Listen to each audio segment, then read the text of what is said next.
কোরআন নাজিলের মাস, আমরা রোজার পাশাপাশি কোরআনের উপর আমল করার চেষ্টা করব।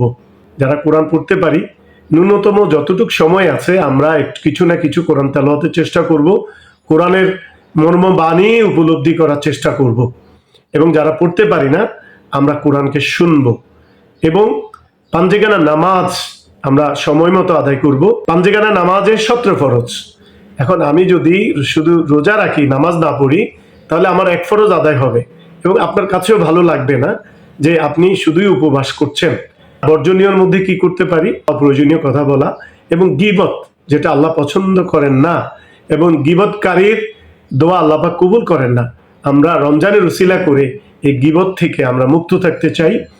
আর রমজানের একটা বিশেষ সুযোগ, যেহেতু আমরা সেহরিতে উঠি, সেহেতু আমরা একটু আগে উঠলে আমরা 2 রাকাত 4 রাকাত তাহাজ্জুদের নামাজ আমরা আদায় করতে পারি। কলবে জিকির করব, ইস্তেগফার করব, আল্লাহর কাছে রহমত, বরকত এবং মাগফিরাত আশা করব, এবং শেষ বিচারের দিনে যেন আল্লাহ পাক আমাদেরকে দোজখের আগুন থেকে নাজাতের ব্যবস্থা করে দেন। আমরা সে দোয়া আল্লাহর কাছে করব এবং বেশি বেশি নফল ইবাদত করব, কারণ বছরের অন্যান্য সময়ের তুলনায় রমজানের নফলকে ফরজের সাথে তুলনা করা হয়েছে। আমরা বেশি বেশি নফল ইবাদত করব। আল্লাহ পাক আমাদের সবাইকে এই রমজানের সমস্ত আমল সঠিকভাবে করার তৌফিক দান করুন। আমিন।